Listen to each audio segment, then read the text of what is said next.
How do you deal with fake news in schools these days? We're going to talk about that next on the EdTech vlog.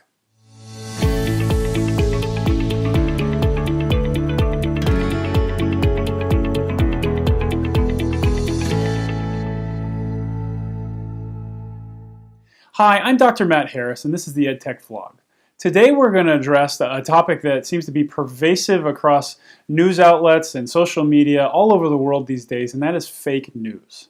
Now, funny enough, I have to define what fake news is before we actually talk about it, because some people are using the term fake news to apply to reputable news outlets that they don't agree with. I'm not going to go into the politics here or where the term fake news came from, but I want to make sure that we're talking about the right thing. Although arguably some of the things that I'm going to discuss would have application even to that application of the term fake news. When I'm talking about fake news, I'm talking about the social media posts or the things online that appear to be coming from credible sources, presenting factual information and news articles that seem to be very, very emotionally charged, yet tied to information that I want to hear, but turn out not to be true. And they're not true for a number of reasons. Number one, they're coming from sources that maybe don't exist. They might be artificial, hence the fake, or they're drawing upon facts and conclusions that didn't actually happen, so there's no truth, again, fake, or they're being done for a specific agenda by people that are just pushing their opinions and inventing information through their own channels. Again, fake. We see this a lot around elections or around very heated topics, usually through social media posts. Sometimes hackers are using them as kind of social hacking to get ideas across or to sway opinions about people or events. And there are some sites that just pervasively send out fake news. And it's becoming a problem for us worldwide, but it is especially an attack on education. Because if people are falling for this fake news and taking it as gospel or fact, then we have some problems, right? So the problems are that students are not seeing this for what it is, or they're falling prey to the emotional elements built into these fake news, quote unquote articles. So how do you address that in schools?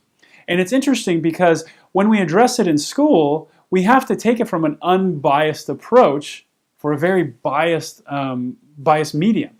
We also have to do it for in an age-appropriate manner where younger students see this one way versus older students another way. And of course, there are always the cultural elements of, well, that may not be true, but it's something that we within this region or we within this area agree with. How do you deal with that? So the first thing I would do is tie back to a very clear and valuable concept called information literacy. And I'm going to do some blog posts later on about information literacy to go a little bit more in depth about that concept. And the idea is that regardless of where the information is, but especially online, we have to take some steps, all of us, but especially students, on making sure that we use that information properly and we're literate about it. When we're literate about it, there's a couple of key elements within the steps of information literacy. And I would suggest, if you're a teacher or a parent, take some time and go search on information literacy. And there's two really strong information literacy systems out there called the Big Six and the Super 3. The Super 3 is designed for the little guys. The Big Six is a little bit is for the older kids, so maybe like upper elementary school or primary school going forward. And if you're dealing with high school students, I would even go into research level information literacy or research level connections to information and online sourcing and all of those sorts of things, because there's a lot of information around combining sources there that will help them understand what is real and what is not. Within this information literacy framework, we talk about access to the information, we talk about usage, validation, and proper views of sourcing. Now with the little guys, we have to have this discussion that things that are written down, whether it's on paper or on the internet, are not always true. That some people will write things that are not necessarily true. So how do you determine if something's true? Now this is a very abstract concept around truth and not truth or fakeness that they may not understand. So what we do with the little guys is we say, we need to be literate. We need to understand what we're reading and seeing.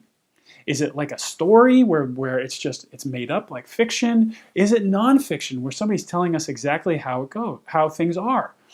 And when we talk to the students this way, we always suggest that they talk to their peers and when they talk to adults. And when they do this, they're starting down the validation journey.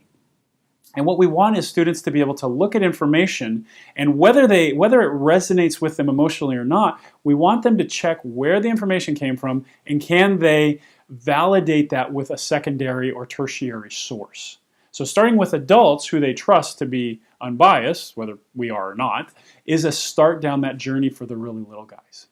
Now later on, the information literacy frameworks tell us we need to do more around this validation and source checking. So kind of in the middle years, we'll suggest to them, see about the other things that are presented from that person or source.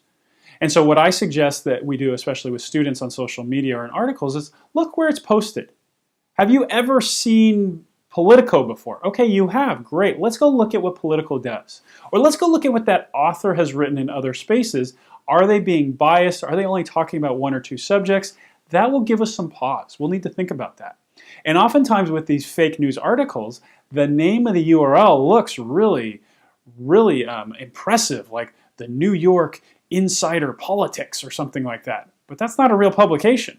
So if we validate the sources, then we have a better understanding of what the intentionality is and what's going on. Beyond that, as they get a little bit older, we can start doing what's called triangulation. And this is a research approach, but it works great with kids. Just because one person said it doesn't necessarily mean to be true. So beyond validating that one particular source, let's see what other sources are saying about the same thing. Let's go online and search. Let's look at other articles or more reputable sources, let's say like the New York Times or CNN or the Washington Post, where their reputation is built out of journalistic integrity. Let's focus on that and then see if they're saying similar things with their background checking and research towards what this article is saying, regardless of whether you like it or not. Okay? And what we say is we need to do triangulation, where we have three sources. If one agrees with another one, might be okay. If there's three of them that agree, then we're at a place where there's some validity to what's being said. So always check multiple sources, check the validity of the source, and triangulate that information to see if it's true. Because there should be an inherent distrust of what's read online, or really anywhere. And this is something that researchers do. This is something that informed adults that have to do work with information do quite frequently. Just because I said it doesn't necessarily means it needs to be true. As they get even older, like in upper secondary or high school, we can start talking about bias. And this is really key because there is a purpose for these articles that the younger students won't really understand. Starting to talk about the purpose is something that's very key. And this is especially important when some of these articles resonate with somebody's personal values or beliefs or views of the world. So if a piece of fake news comes out and you're like, yes, I really like that. That's something that I agree with. Does that mean that it has more of an affective, an emotional hit on you? And are you able to recognize your bias? It's a level of maturity and education that shows being able to recognize your bias and to exceed it. Where we run into problems with fake news having so much power is that people don't recognize their own bias. That is an amazing discussion point with students. They may still see the fake news as being gospel, but they're starting down that journey of understanding where their views in the world might match or mismatch others, and whether they're deeply held beliefs. It's something to think about, as opposed to having this adversarial, well, I heard it, it has to be right, and it matches the echo chamber of what I want. If they start understanding that space of bias, then they can have a deeper understanding of what fake news is trying to accomplish and why those things are written, which allows them to be more critical about what they're reading and thinking about and talking with others. By doing that and taking this kind of university approach where, in university, if somebody says something or writes an article, they have to give sourcing, they have to triangulate data, and people will go out and check those sources to make sure what they're saying is true and the conclusions that they're drawing are true. because they want to avoid the bias. They want to have something that is more tied to facts. As we start calling out bias for the older students, they'll understand that there is a process that they can follow to do that. And then even the older students, or the ones that you find more mature, you start doing some work where you tie things together, where you start showing articles that are showing opposite viewpoints. Both of them have bias. Maybe they're both fake news. What conclusions can be drawn when there are divergent viewpoints, divergent information, divergent facts? That is a great exercise of thinking about the process of news that can help students understand that not everything is true. That initial emotional reaction you're gaining, or your choice to maybe want to share, is not the best idea because it could be factually inaccurate and a bad reflection on you as an individual.